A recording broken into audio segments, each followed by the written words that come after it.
All right, so next we'll talk a little bit about hip and core.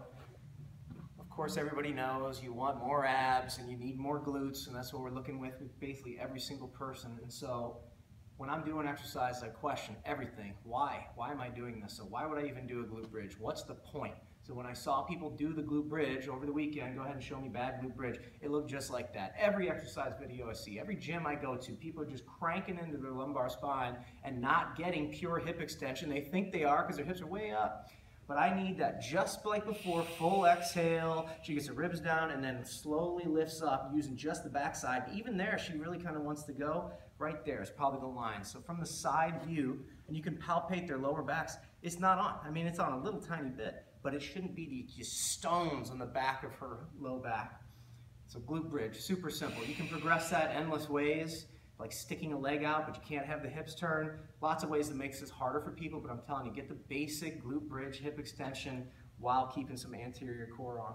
So from there, I'll flip people over into bird dog position. So she's on hands and knees, quadruped. Scoot forward just a little bit. All right, so what's the purpose here? Hip extension without lumbar extension. So as she sticks her leg out, so first the setup. The setup's the most important part.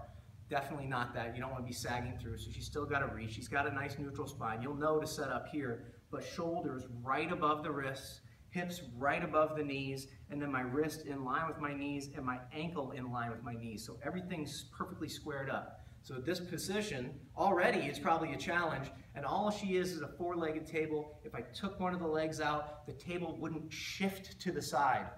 Okay, so starting just with like an arm, go ahead and lift this arm up. She didn't shift. Now she's working that upward rotation and shoulder flexion, still great, getting anterior core. But here, on the leg, hip extension, and go real slow. Right about there, you can just watch this low back area want to go into extensions. Do a bad rep for me?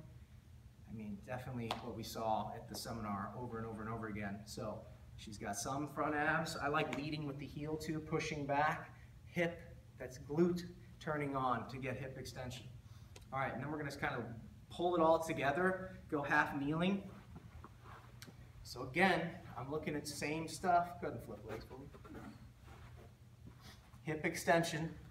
Glute doesn't have to be cued to squeeze, but it is going to turn on a little bit with the quad. A lot of you are in this position, you're thinking my quad is screaming.